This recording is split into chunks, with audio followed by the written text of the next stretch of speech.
What's up, guys? This is day 2 and today is the Hunter SHA's turn for the liquid fuel test.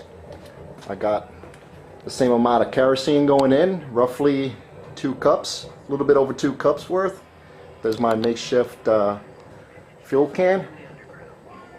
I'm using the existing hose there that came with the kit, and I got the meter set to the highest heat level and for my temperature range, which is below 25 degrees. And you can see that it's just roaring in there. Right now the outside temperature of this thing is 550. Side temperature 600. Stovepipe 335. And it's blasting in there. It's got a nice sound to it too. A lot softer than the Yukon 1950. And I'm going to see if I could open this lid up here. There it is. And of course we don't have that forced air going in there. But it's pretty nice. It's been going for 4 minutes and it's up to 600 degrees now. Time to put the kettle on there, and as you can see, there's really not much of a flat surface area there. I don't want to put the kettle where the place of that lid is because I don't want to scorch the bottom with soot. The wife will really have a cow. But that's it. Let's see what happens. It's a little bit colder today, so the ambient temperature of in here is 50 degrees. Originally when I first came in here it was 45. Outside is 35. So it's 50 over there. 52 over here.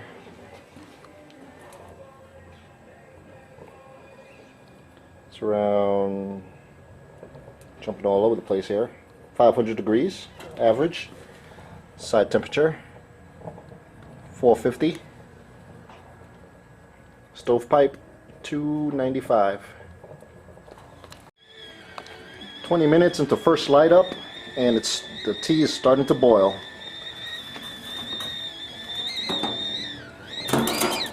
Flame is still going pretty good. Let's see what the top temperature is.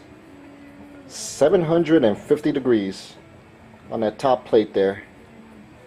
Stovepipe 370. Side view 650. Ambient temperature of the garage 60 degrees roughly.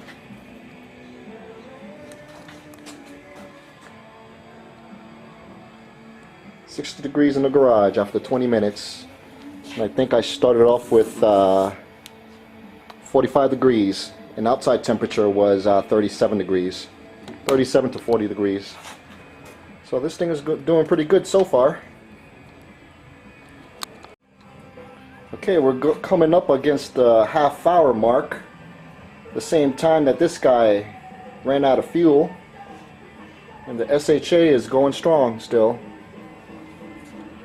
Let's see. Temperature on top is 680, around there. Side temperature 650. Stovepipe 337. Ambient temperature of the garage still 60 degrees, 57. It's colder outside, so I don't know if that's a consideration.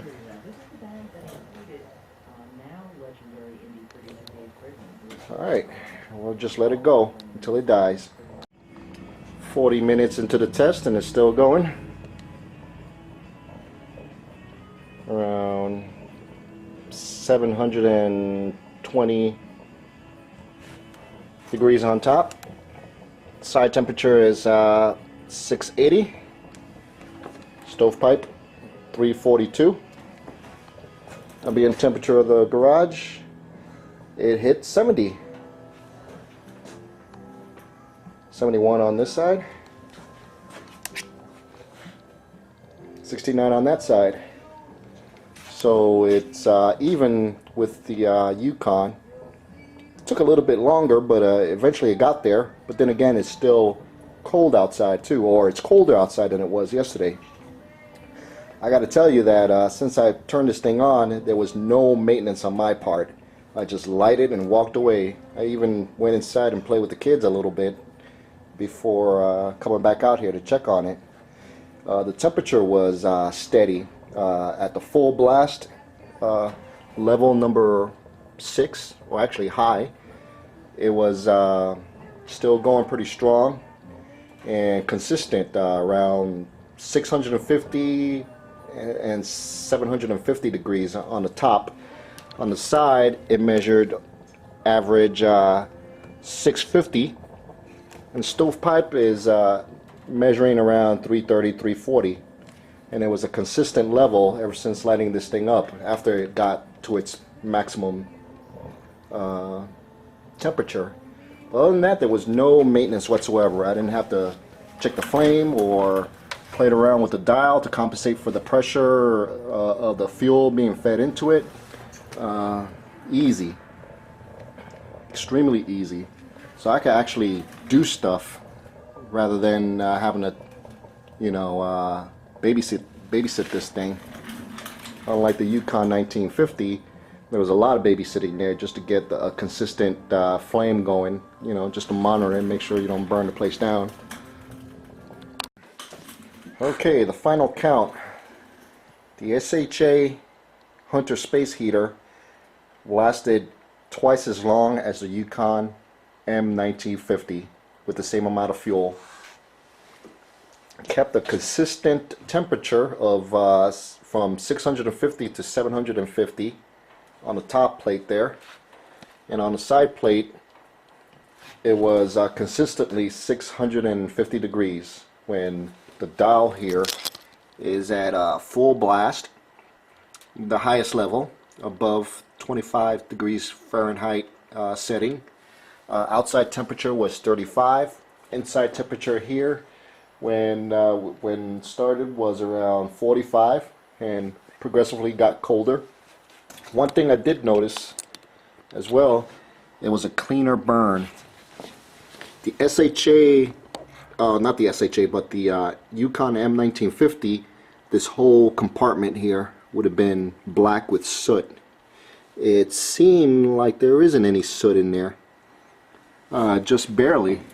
I mean, look at that. That's pretty clean with the same amount of fuel. 2.5 cups of, actually 2 cups of kerosene.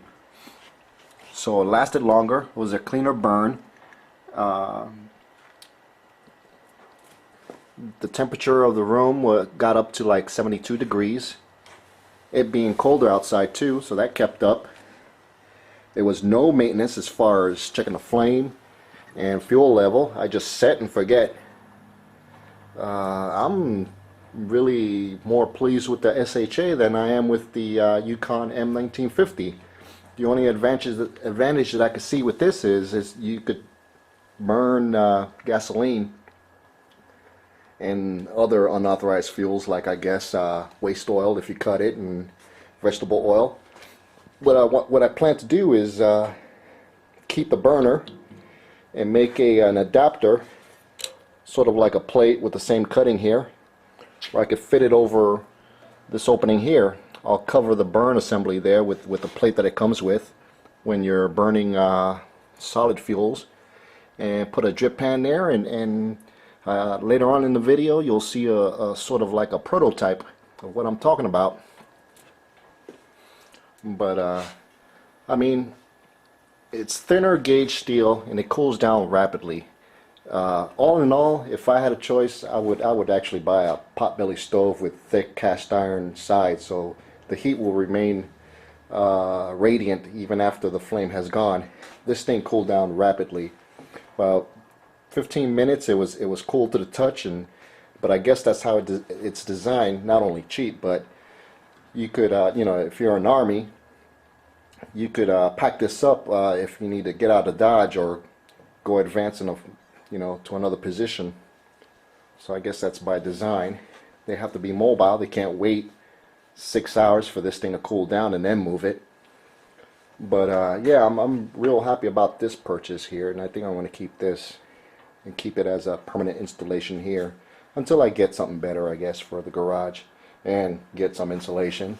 That's going to be key. But for shit hit the fan situation or emergency, this is what I'll go with, I guess. The M1950 it's lighter. It's about I don't know, 15 pounds lighter than this, than the SHA. So that has its advantages.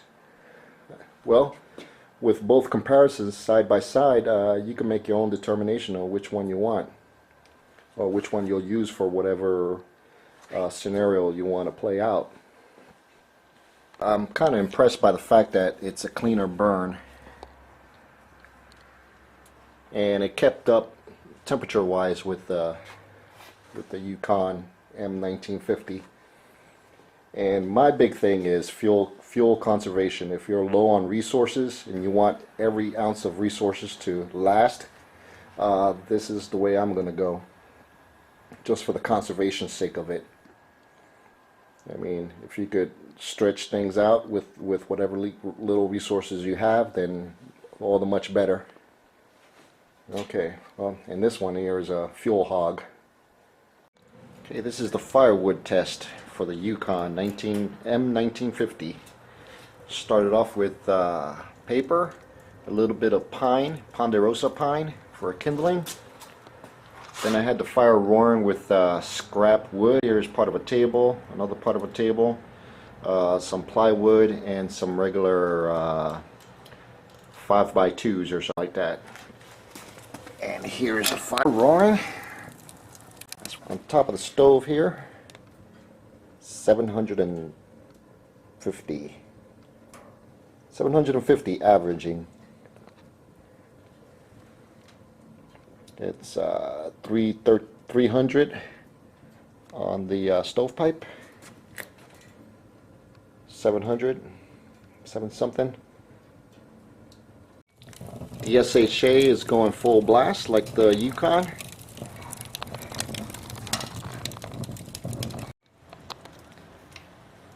And the meter here is showing 840.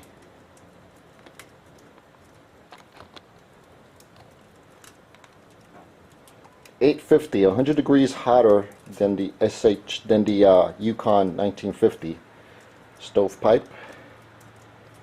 It's around 430 something, and it feels a little more radiant heat coming out of the SHA. So both tests are inconclusive. They run about the same as far as burning wood, scrap wood, plywood, whatever you may have. Here's a hybrid, old with the new. Here's the SHA space heater with the old burner with a plate that I made just to adapt to this particular unit here, so I could burn gas on this if I wanted to now. And I shortened the length of the copper tubing. I'm using the existing SHA cable over to my makeshift fuel can. And I got almost 475 degrees on the side. And I'm running out of fuel. Alright, this is just a modification, old with the new.